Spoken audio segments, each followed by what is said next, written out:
और मोदी सरकार के 2 साल पूरे होने पर अमित शाह इस वक्त एक प्रेस कॉन्फ्रेंस कर रहे हैं। आइए सीधे रुक करते हैं उसका। जी के नेतृत्व में चलती है, उसके 2 साल समाप्त हुए हैं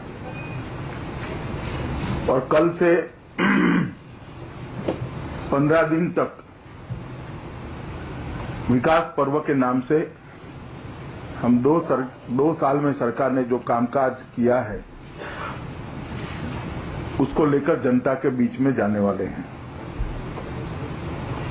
भारतीय जनता पार्टी की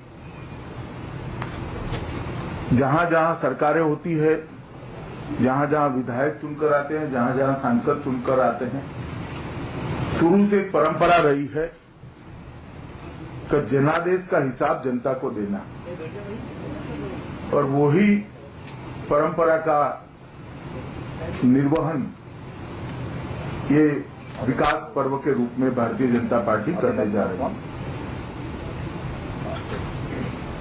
ये पूरे विकास पर्व के अंदर 200 से ज्यादा स्थानों पर कार्यक्रम होंगे। प्रेस कॉन्फ्रेंस, युवा सम्मेलन, किसान सम्मेलन, बुद्धिजीवियों के साथ बातचीत, कई प्रकार के कार्यक्रमों को आयोजित किया गया है। 30 टीमें बनाई गई है, जिसमें संगठन और सारे प्रमुख मंत्री हमारे लोगों के बीच में जाने वाले हैं। रात्रि निवास भी वहीं पर करेंगे और सारे सांसद भी अपने मत क्षेत्र की हर विधानसभा के अंदर एक रात्रि निवास करेंगे और सारे विधायक अपने मत क्षेत्र के सभी ब्लॉक के अंदर रात्रि निवास कर लोगों से संपर्क बनाने का प्रयास करेंगे। एक बहुत व्यापक मात्रा में जनसंपर्क का अभियान विकास पर्व के माध्यम से चलने वाला है। मोदी जी भी कल सहारनपुर थे, आज शिलोंग है, उड़ीसा भी उनकी रैली है, कर्नाटक में भी उनकी रैली है।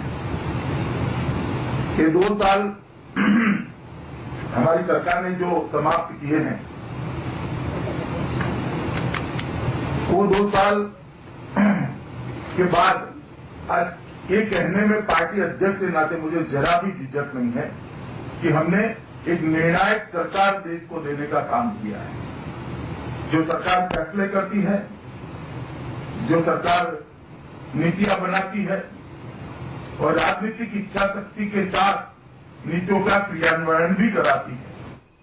इस प्रकार की एक निर्णायक सरकार देश में बहुत लंबे समय के बाद भारतीय जनता पार्टी के नेतृत्व में एनडीए के रूप में देश को मिली है। और इन नरेंद्र मोदी सरकार ने 10 साल के यूपीए के शासन के बाद 10 साल के अंदर जो घपले घोटालों का, भ्रष्टाचार का बोलबाला था, उसकी जगह हम कह सकते हैं कि भ्रष्टाचार विहीन सरकार देने का काम नरेंद्र मोदी सरकार ने किया है। 2 साल के अंदर हमारे विरोधी भी हम पर भ्रष्टाचार का कोई आरोप नहीं लगा सके। जनता की समस्या को, चाहे वो दीर्घकालीन हो, चाहे वो तत्कालीन किसी बात से उत्पन्न हुई हो, उसको इमीडिएट रिस्पांस करने में सरकार ने ये 2 साल में तत्परता दिखाई है। इसका ताजा उदाहरण नीट का अध्यादेश है। इस प्रकार की कई समस्याओं की सरकार ने एड्रेस किया है और उसको लॉजिकल एंड तक ले जाने का काम भी किया है।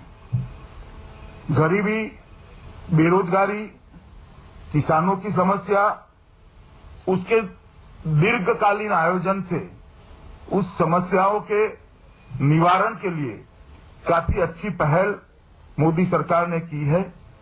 मित्रों, 2 साल के बाद इतना निश्चित कह सकते हैं कि अटल जी की जब सरकार थी तब एक नारा लगा था और दुनिया इसको मानती थी कि 21वीं शताब्दी भारत की शताब्दी है, और यूपीए 1 और यूपीए 2 ने ये हालत कर दी थी कि भारत की विकास की गाथा समाप्त हो गई है, ऐसी दुनिया मानने लगी थी। 2 साल के बाद आज पूरा देश विश्वास के साथ कह सकता है और पूरी दुनिया मानती है कि 21वीं शताब्दी भारत की शताब्दी है। इस तरह का एक निर्णायक काम करने का परफॉर्मेंस नरेंद्र मोदी सरकार ने किया है। ये सरकार आजादी के बाद कई सरकारें शहरों का विकास करे या गांवों का, इसके द्वंद्व में फंसी रही। आर्थिक नीति का आधार क्या होगा, रिफॉर्म्स होगा या जन कल्याण होगा, ये द्वंद्व में फंसी रही। सरकार कौन चलाएगा, राजनीतिक नेतृत्व चलाएगा, ब्यूरोक्रेट्स चलाएंगे, वो द्वंद्व में फंसती रही। रक्षा नीति और विदेश नीति के बीच में हमेशा द्वंद्व चला रहा। ऐसे कई प्रकार के द्वंद्व को कुशलता से समाप्त